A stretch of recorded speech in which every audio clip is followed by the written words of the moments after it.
Hey guys, welcome back to more Ratchet and Clank Going Commando. In the last video, we collected everything, which ended up getting us Beach Boy as a alternate costume. So it's kind of like the snowman outfit and things like that. It's just aesthetic. There's no real point to it.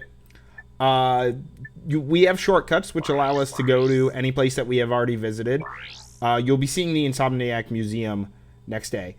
We arrived at work early in my vintage car. The small statue made it impossible for me to secure a license, so I let Ratchet drive. The first, I was afraid to meet Larry the security guard, but he is a pleasant fellow once you get to know him. My factory sensors detected a strange smell in the elevator. All those little slug things, I bet they would smell bad. I don't know why, but that makes me kind of happy. Oh, Clank's hitting on Angela. Uh-oh. Ratchet, you better defend her. Mr. Price found a multiplication error in my accounting report. This is the second one this year. I need to check my math circuits. That's funny, because I'm an accountant, and I get annoyed when my math is wrong, too. Dan refuses to give up that filthy habit. This is his favorite part of the day, the big ham. Well, at least Ratchet gets painted of himself. Lunchtime. Free lunches every Friday. I wish that was real. Captain Quark has got some game. After splitting his spandex on this shot, he also got a new suit. Never use the facilities when Argus is in there. Our testing department works tirelessly to find every bug in the game. Well, not every bug. I've seen so many glitches in your guys' games. Overzealous when letting off a little steam, though all had it coming anyway. Attempted to multiply himself again. I need to subtract this image from my memory banks. Oh, look. Plumber's crack. Walter cast magic missile, but he was blocked by my 6th level wizard shield spell. Step off, Walter. Oh, I love D&D. Angela and Abe started their exercise program today. Abe says he gets the best ideas while running. Like that idea for a solar-powered neck warmer. The cleaning crew arrives to get our offices ready for tomorrow. That is kind of cool. I like how they implemented that in. There are some paintings that you get to unlock. The Exterminator. That looks so. That's the ship that's been dropping off all the enemies. That's kind of cool. I like that. Oh, that's the robot that we ended up fighting in what was it? Planet Snivelek to save Angela, I think. The painting was... Oh, that's the Yeti. Oh, with Ratchet dead in the snow. That's cool.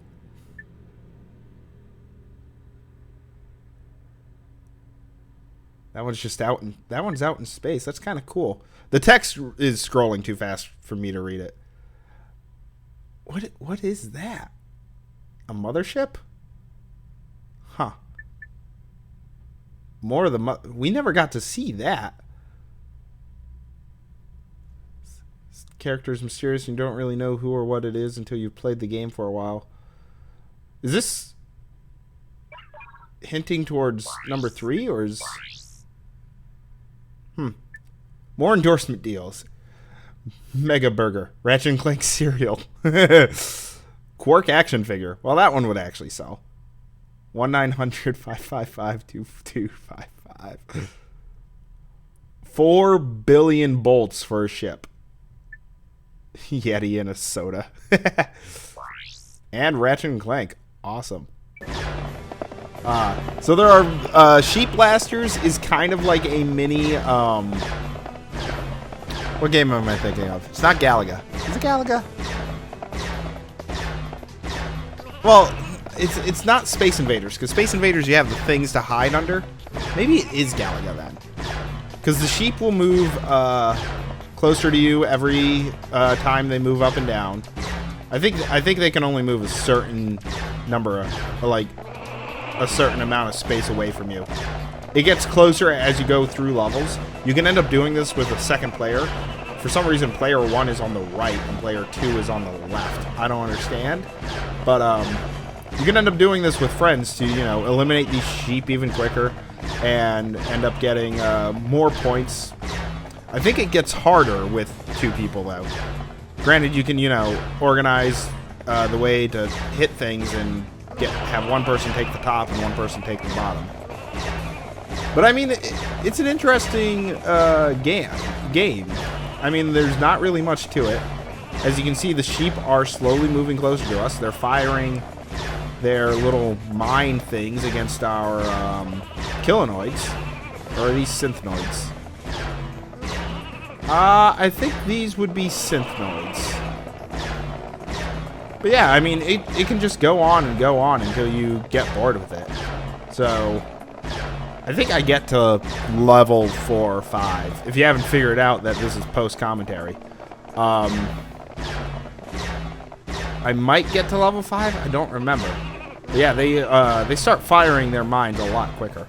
But it is a nice little competitive game you can end up doing with your friends. You can end up seeing who gets the most points and things like that. So it's a nice little addition that they added to the game to make it a little 2-player. And then there's also the other game, Sheepish Wars, which is where you can press, I believe it's square to charge, X to fire little missiles, and you're trying to either shoot your opponent or ram them into the sun that you guys are traveling around, or have the gravitational pull on. So as you see, I died from the sun. So, I mean, that's another little just game that we can end up doing.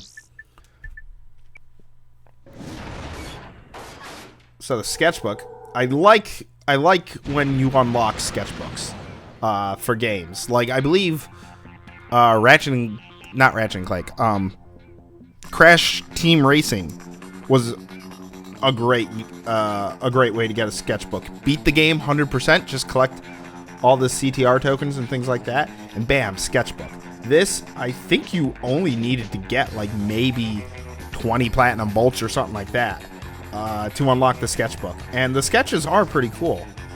Granted, it's a video, so it automatically just runs through it, so you don't get to like sit there and admire the sketch as it just sits there. But I mean, it's still a pretty cool sketchbook. There's the guy that we had to fight after getting the gravity boots. What level was that on? What level was the space? There were so many space stations. What level was that one? Oh, the different weapons. There's the Lancer. That was the Sheepinator. That's the multi-star gun, or the chopper. It's not a gun. It's a wrist thing, actually. I think I saw the Devastator. Oh, definitely the hippie. Like, my 3 favorite characters right there. The hippie and the 2 biker dudes.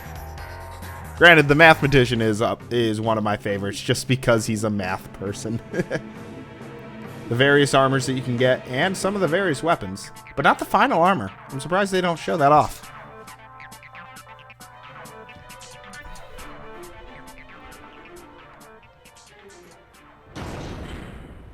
But yeah, I mean, short little sketchbook.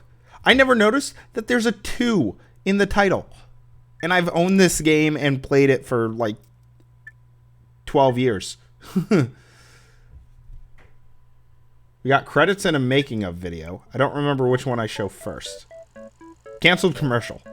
Here we go. These are great. I love these.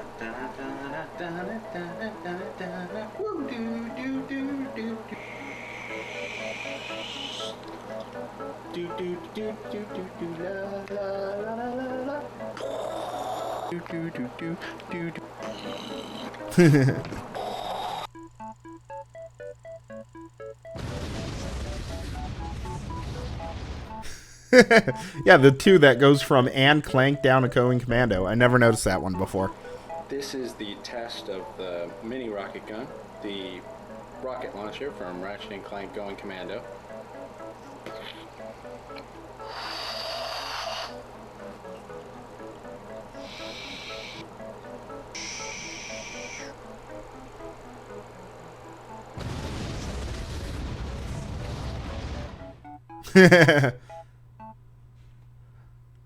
I think that might be the only ones. Yeah. And then the making of video, which I actually do show. So I'm going to stop talking here and enjoy the video, guys.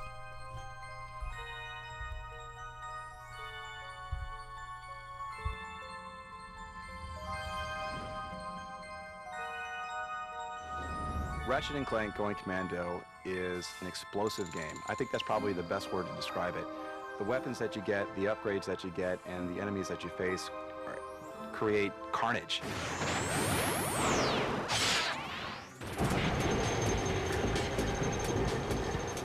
When we finished Ratchet & Clank, we had an opportunity to move right into the sequel. And I went around and started asking people, what do you think? Should we do it? The answer was yes. Let's go ahead and take advantage of the momentum that we've built with the first game. We did this game in only a year, and that, I mean, in this day and age, and especially for a game as big as this, that's almost impossible.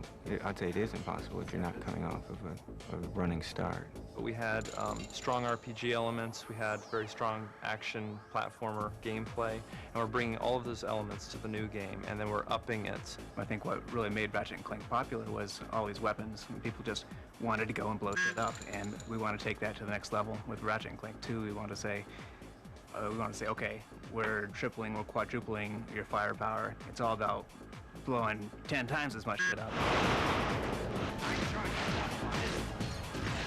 There's bigger weapons, there's bigger explosions, there's bigger adventures to go on, which is really going to help involve the player in gameplay and within the story itself. Ratchet & Clank have just defeated Drek. They're hanging out at home, chilling, watching TV. They are transported suddenly into this giant ship where a guy named Mr. Fizzwidget asks them for their help. I'm sorry to incapacitate you, but our entire galaxy is in a very precocious situation. I must humbly request your sustenance on a mission of dire urgitude. He says, I want you to come to the Bogon Galaxy and retrieve this experiment. And in return, I'm going to make you a commando. We try to push forward at all times. We try to think of something that we haven't done before that's really going to challenge all of us as a team. This definitely takes place in the Ratchet & Clank universe, but I think we've moved kind of to the outer fringes of that universe now. So we have everything from an alien swamp to like an outer space casino that's in orbit to giant bustling cities that are just really alive and teeming. Sometimes it can be frustrating as an artist to build these worlds that you think are really beautiful, but then know that all the player wants to do is blow them up.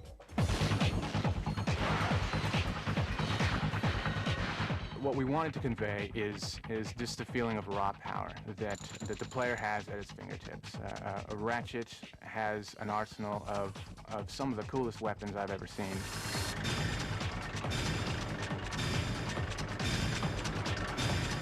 This time we decided to do things that were a lot more graphical and, FX-based, energy weapons, electricity, lava, plasma.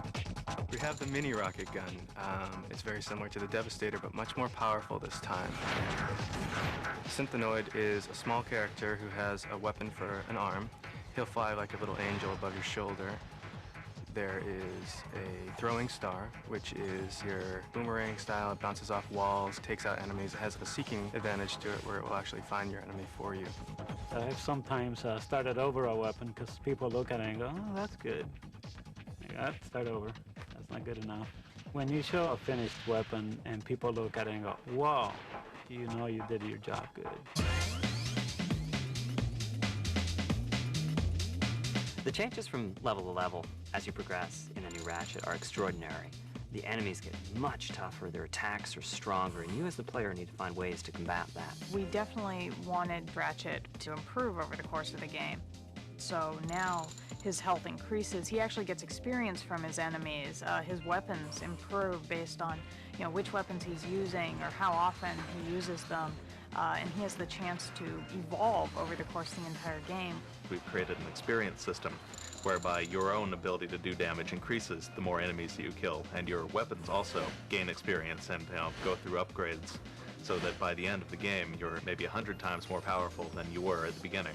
One of the philosophies that we've adopted at Insomniac is to create a lot of replay in our games, and Maxi Games works perfectly with that philosophy.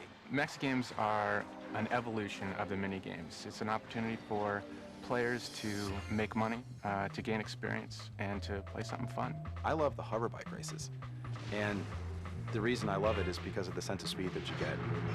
Spherical worlds are these like small moonlets that Ratchet can travel around and jump on these jump pads and fly up to very high heights. And you get the sense of vertigo as you're like standing on this very tall structure looking down at the spherical world. We have some sensitive stomachs at Insomniac, so we can always find those group of guys and show them a spherical world or show them some spherical challenge, and that will be our bar for nauseating effect. They were not vomiting, but they ended up, but there were some close calls. Who are these people? I ain't telling.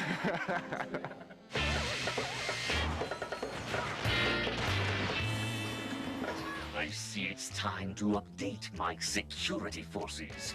Whoa, no, hey, no, look, I'm just here to fix the transflexor coil. We're going back in the studio today to record some more dialogue for the new game. This is where it all happens. We should probably start with the Ratchet stuff. Okay. Cool! This one has a built-in thermal stabilizer, a humidifier, a low jack, the optional massage feature, caller ID, and a cup holder. Ah! Yeah, I think more like. I do not understand. This is bad. This is it, the prototype duplication room. I sound like Stephen Hawking now. The universe is expanding. How much for 2 girls? Oh, sorry. Well, I'm off.